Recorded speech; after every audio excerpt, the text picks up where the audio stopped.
નમસ્કાર વિદ્યાર્થી મિત્રો, હું છું કૃષ્ણા જાદવ અને આપ સૌનું આ ચેનલમાં હાર્દિક સ્વાગત કરું છું. મિત્રો, ગયા બે લેક્ચરમાં આપણે જીસીઆરટી સ્ટાન્ડર્ડ 6 નો ફર્સ્ટ ચેપ્ટર બહુ જ સરસ રીતે કમ્પ્લીટ કર્યો છે અને આજથી આપણે શરૂઆત કરીશું આદિમાનવથી સ્થાયી જીવનની સફર. કે આપણે શરૂઆતમાં હતા એ આદિમાનવ હતા અને આદિમાનવથી આપણે આપણા સ્થાયી જીવનની શરૂઆત કેવી રીતે કરી છે. તો આ એક નાનું એક સ્ટોરી આપેલી છે કે હું તમને કહી દઉં છું કે સ્ટોરી શું છે. કે એક જયવીર અને એનો પરિવાર છે, એ લોકો ગાંધીનગરથી જામનગર જઈ રહ્યા હતા અને બારી પાસે બેસીને રસ્તામાં વૃક્ષો, બળદગાડા, ઊંટલારી, રિક્ષા, બસ, ટ્રક, ટ્રેક્ટર એ બધું એમણે જોયું. ત્યારે એ જયવીરને ક્વેશ્ચન થયો. એને એના કાકાને પૂછ્યું કે આ વાહન વ્યવહાર ક્યાંથી શરૂ થયો હશે, કે આ બધા લોકો જે સાધનો ચલાવે છે ક્યાંથી શરૂ થયું હશે.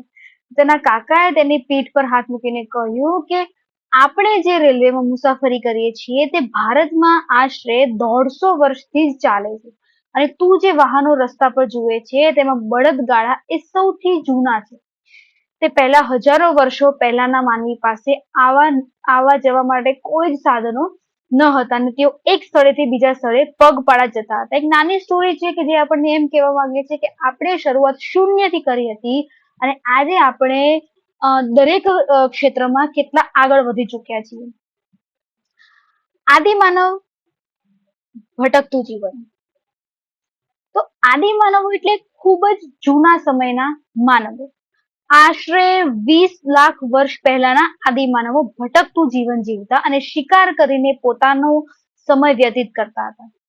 આદિ માનવ, માનવ એટલે માણસ, આદિ એટલે જૂનો, એટલે જૂના સમયના માણસો. ઓકે. અને માનવી જે સમયે ભટકતું જીવન ગાળતો હતો કે એને નક્કી જ ના હોય કે એને નિવાસ સ્થાન ક્યાં છે ને ક્યાં રહેવાનું છે, એ આમથી તેમ ફરતો અને શિકાર કરતો ખોરાક માટે. એટલે માનવીની જે આ જે અવસ્થા હતી એને કહેવાય છે હન્ટર એન્ડ ગેધરર્સ. એટલે કે હન્ટ એટલે કે શિકાર કરો અને ગેધર કરવું એટલે કે એકઠું કરવું. તેઓ શું કરતા હતા? હરણ જેવા જંગલના પ્રાણીઓ, માછલીઓ અને પક્ષીઓનો શિકાર કરી તેમજ કંદમૂળ અને ફળોને એકત્રિત કરી ખોરાક મેળવતા હતા. જોકે આ બધું સરળ ન હતું. ક્યારેક જંગલી પ્રાણીઓ આદિમાનવ પર હુમલો કરતા, વળી દોડવામાં ખૂબ ઝડપી હોવાથી કેટલાક પ્રાણીઓ સરળતાથી આદિમાનવોના હાથમાં આવતા નહીં. એટલે ખોરાકની શોધમાં આદિમાનવો એક સ્થળેથી બીજા સ્થળે ને બીજાથી ત્રીજા સ્થળે ભટકતા રહેતા હતા. માનવી આ સમયે કયા ફળ કે કંદમૂળ ખાવા અને કયા ન ખાવા તેનું જ્ઞાન એ નહોતું. એ ઘણી વખત એવી વનસ્પતિઓ પણ ખાઈ લેતા હતા કે જેની અંદર ઝેર હોતો હતો અને આ ઝેર ખાવાથી એ લોકોના ઘણી વખત મૃત્યુ પણ થતા હતા. એટલે એક એ સમય હતો કે જ્યારે એ લોકો આ બધી વસ્તુને પારખતા હતા કે ધીમે ધીમે એ લોકોને જ્ઞાન આવતું ગયું કે કયા કંદમૂળ ખાવા, કયું ફળ ખાવું, કે આ કયું ઝેરી છે ને કયું ઝેરી નથી. હરણ, ઘેટા, બકરા જેવા પ્રાણીઓને સરળતાથી મારી શકતા હોવાથી આદિમાનવો તેમને શોધવા એક જગ્યાએથી બીજી જગ્યાએ ભટકતા રહેતા. વળી પાણી જીવનની જરૂરિયાત હોવાથી જ્યાં પાણી મળી રહેતું ત્યાં તેઓ રહેતા. સિમ્પલ ડેફિનેશન છે કે આદિમાનવો કોણ હતા, કેવી રીતે રહેતા હતા, આદિમાનવો કોને કહેવાય, શું કામ એ ભટકતું જીવન જીવતા હતા અને શા કારણે એ લોકો ભટકતું જીવન ગાળીને પોતાની જિંદગી જીવતા હતા. તો આ એક બહુ સિમ્પલ વસ્તુ છે. હવે આપણે જાણીએ કે ભારતમાં આવા જે આદિમાનવો થઈ ગયા છે એમના વસવાટના સ્થળો કયા કયા છે. તો પુરાતત્વ શાસ્ત્રીઓ, નૃવંશશાસ્ત્રીઓ અને ઇતિહાસકારોએ મળીને ભારતના આદિમાનવના વસવાટના અનેક સ્થળો શોધી કાઢ્યા છે. હવે આપણને એટલું તો ખ્યાલ હોય કે ભાઈ આખો દિવસ બી ચલો આદિમાનવ આમથી તેમ ભટકતો હોય પણ રાત થાય તો એ પોતાના ક્યાંક ને ક્યાંક તો એ રહેતો. કારણ કે એ સમય જંગલી પ્રાણીઓનો પણ એ હશે, જંગલી પ્રાણીઓથી પણ તેને બચવું પડતું હશે. તો એ સમય એક એવી જગ્યાએ તો રહેતો જ હોવો જોઈએ કે જ્યાં એને સુરક્ષા મળી રહે. તો બસ, અને અમુક કહેવાય ને કે અમુક વખત એ જગ્યાએ કંઈક ને કંઈક એ લોકો એમની છાપ છોડી દે. તો બસ એ બધી વસ્તુ પુરાતત્વ શાસ્ત્રીઓ શોધી અને એમાંથી આપણને અમુક વસ્તુ મળી છે કે જે હતા ઓજારો, કે જે ઓજારો એ લોકો વાપરતા હતા.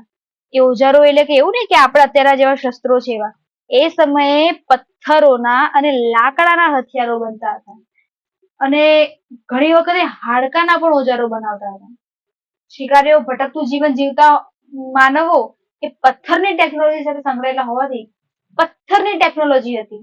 એક આ રીઝન થી તેને કહેવાય છે પાષાણ યુગ. પાષાણ એટલે કે પથ્થર, પથ્થરનો યુગ હતું. કારણ કે એ વખતે પથ્થરોનો જમાનો હતો. પથ્થરને એ લોકો અલગ અલગ રીતે કોતરતા હતા.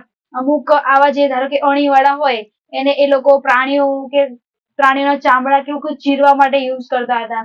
આવો કોઈ પથ્થર હોય એને એને એ લોકો કંઈક ટીચવું હોય કે એના માટે ઉપયોગ કરતા હતા. ઓકે, અને આ અમુક વૃક્ષની છાલ ઉતારવા માટે પણ આવા નોખીલા પથ્થરનો ઉપયોગ કરતા હતા.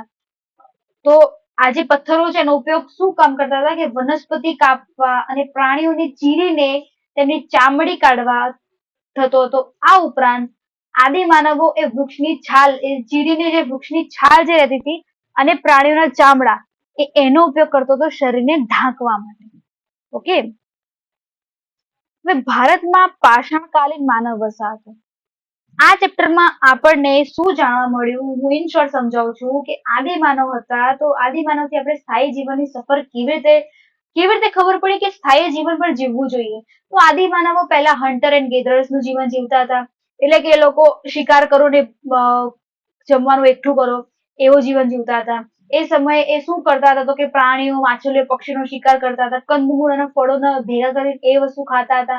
પણ કે એ સમય હતો કે જ્યારે લોકોને ખબર નથી પડતી કે કયું ફળ ખાવું જોઈએ ને કયું ફળ ન ખાવું જોઈએ, કયું કંદમૂળ ખાવું જોઈએ ને કયું કંદમૂળ ન ખાવું જોઈએ. બસ આ બધી વસ્તુ જે એ લોકો ચાલતી હતી એ આદિમાનવોનું એમનું જે સ્ટાર્ટિંગનું જીવન હતું કે લોકોને કંઈ જ નથી ખબર પડતી. પછી ધીમે ધીમે એ લોકો એવી જગ્યાએ રહેવાનું શરૂ કર્યું કે જે જગ્યાએ પ્રાણીઓ સરળતાથી મળી લે, ત્યાં જે સરળતાથી મારીને લોકો ખાઈ શકતા, જ્યાં પાણી હતી કે જે જીવન જરૂરિયાતની વસ્તુ હતી એ લોકો ત્યાં રહેતા હતા. બરાબર. હવે આપણે એ વસ્તુ ખબર પડી કે વસવાટના સ્થળો ક્યાં હતા. તો આપણને જે જગ્યાએથી આવા પથ્થરો, અમુક લાકડાઓ કે રાખના કે એવા કોઈ અવશેષો મળે તો આપણને ખ્યાલ આવે કે ઓકે અહીંયા કોઈ બહુ પહેલા રહેતું હોવું જોઈએ. કાર્બન ડેટિંગ પદ્ધતિ આપણને બધાને અવગત હોઈશું આપણે બધા કે કાર્બન ડેટિંગ પદ્ધતિથી આપણને ખ્યાલ આવી જતો હતો કે આટલા વર્ષો જૂનું છે. તો એનાથી આપણે અનુમાન લગાવી શકતા હતા કે ઓકે આ વસ્તુ અહીંયા રાખના અવશેષ મળ્યા છે તો આ આટલા વર્ષો જૂના છે. તો હોઈ શકે કે આ આદિમાનવના સમયના હોઈ શકે. ઓકે, આટલો આપણને ખ્યાલ આવી ગયો છે. હવે આપણે જોઈએ કે એ જે પાષાણકાલીન જે આપણે વાત કરી કે પથ્થરોનો યુગ જે હતો તો એ વખતે માનવ વસાહતો ક્યાં ક્યાં, એ વખતનો આ નકશો આપેલો છે કે આ તમે જોઈ શકો છો ભીમબેટકા કે જે મધ્યપ્રદેશમાં છે. ઓકે, અમુક જ આપણે યાદ રાખ્યા જેવા છે. બાકી બીજા બધા કોઈને કુર્નુલની ગુફાઓ જે છે એ પુરા પાષાણ સ્થળ છે કે જે આપણે યાદ રાખવાનું છે. આ મહાગઢા, આ બધી જે છે હલ્લર, આ બધી એ નવ પાષાણિક સ્થળ છે. આપણને અહીંયા ઇન્ફોર્મેશન મળી જ જાય છે કે કયો સમયનું છે. પણ આપણે કુર્નુલની ગુફાઓ અને ભીમબેટકા જે મધ્યપ્રદેશમાં આવેલી છે એ જાણવું અગત્યનું રહ્યું. ઓકે, આ નકશામાં બધા સ્થળો આપણે જોયા તો એનાથી આપણને શું ખબર પડે છે કે ભારતમાં ઘણી બધી જગ્યાએ આદિમાનવો રહેતા હશે. નકશામાં બહુ થોડીક જગ્યાઓ બતાવી છે, પરંતુ ભારતમાં ઘણી બધી જગ્યાઓમાં તેમના વસવાટ હોવાના પુરાવા મળ્યા છે. આમ તો ઘણી બધી જગ્યાએ આદિમાનવો રહેતા હતા, પણ ઘણી બધી જગ્યાઓમાં એમના વસવાટો હોય એવું અમુક જગ્યાએ એમના વસવાટ હોવાના પુરાવા મળ્યા છે કે જ્યાં સારા ને મોટા પ્રમાણમાં પથ્થરો, કેવી રીતે ખબર પડે તો કે પથ્થરો મળી રહે, લાકડા મળી રહે અને પાણી મળી રહે તેવા સ્થળે તેઓ લોકો શું કરતા રહેવાનું પસંદ કરતા હતા. વરસાદ અને જંગલી પ્રાણીઓથી પોતાનું રક્ષણ કરવા તેઓ શેમાં રહેતા હતા? પ્રાકૃતિક ગુફામાં.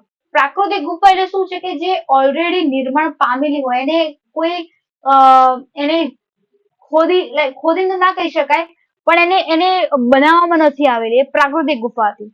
બરાબર. મધ્ય ભારતમાં વિંધ્ય પર્વતમાળામાં આવી અનેક જગ્યાઓ મળી આવી છે. નર્મદા નદીની આસપાસના પ્રદેશોમાંથી પણ આવી જગ્યાઓ મળી છે. ક્યાં ક્યાં?